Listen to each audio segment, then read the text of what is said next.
The chief executive of the messaging app Telegram has been arrested by French authorities. Russian-born Pavel Durov was detained at Bourget airport near Paris. Representatives say there was a warrant for his arrest as part of a French investigation. The Russian embassy in France says it's working to have the situation clarified. Well, Ben Aris is the founder and editor-in-chief of business and media company BNE IntelliNews. He's also a former Moscow bureau chief for the Daily Telegraph. And Ben's joining us now from Berlin. Thank you very much indeed for being with us. First of all, do we understand what the conditions of the arrest warrant were? Yes, according to French reporting, that he's been arrested for various infractions, basically facilitating things like the distribution of abusive child pornography, drug trafficking, arms trafficking, which have been connected to his Telegram messaging service. Durov has boasted that Telegram is one of the securest services out there. And consequently, within private chats, criminal organizations have made use of it in order to run their business. And the French have pulled them up on that, on the charges of facilitating that, because in the past, the French have approached him and asked him, Telegram, to help, dig into this, investigate these crimes by giving him access to Telegram. And Durov has refused. Famously, he also refused the Russian government when they made a similar request to hand over the electronic keys so that they could read messages. And Durov has always taken this very hard stance that he won't facilitate anybody's access to the messages. The messages are supposed to remain private. And he's been arrested on these charges now because the French are going to take him to account for being a facilitator of these criminal acts.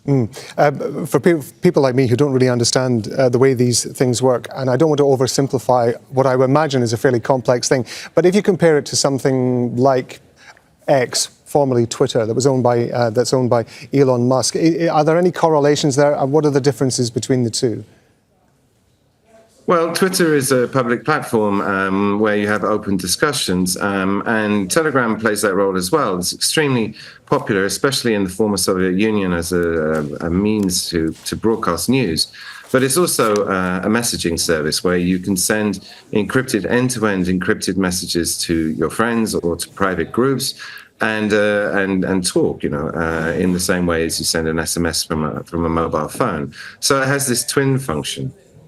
I'm reading in an article that's been published by your website into this, and it was saying that most recent reports suggested that Telegram was looking for solutions to comply with European legislation and regulation. Is there some sort of point at which perhaps Europe has either run out of patience or has perhaps jumped the gun because of a particular incident?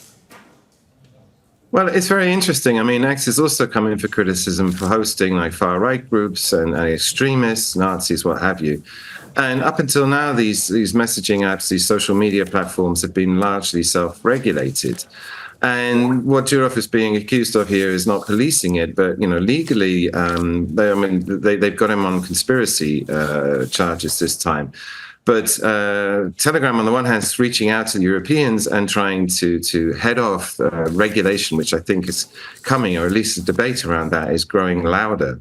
And at the same time, he's in trouble with the Russians because since the end of July, the YouTube in Russia has been basically turned off. And Telegram and WhatsApp, the other messaging services, also were badly affected. And that was just the last weeks. And Durov himself was he was flying from Baku in Azerbaijan, where Putin has been for the last few days to see the president there.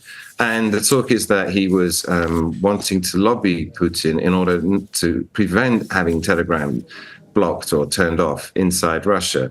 And so there's a political context here to this arrest as well, because it could be that, Telegram's been accused of facilitating the FSB and giving it access to some of its messages. And those messages, incriminating messages, criticizing the war in Ukraine, have been used to arrest people. And so his role with the Kremlin now is also in question. And it could be that the French is, following the general policy of going after oligarchs, those connected to Putin, and arresting them. Because notably, Elon Musk could be accused of doing the same thing by allowing far-right groups extreme hate speech on X, and nothing's happened to him yet, although criticism of that is also rising.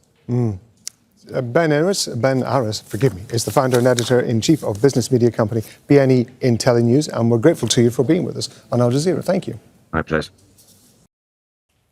Make sure to subscribe to our channel to get the latest news from Al Jazeera.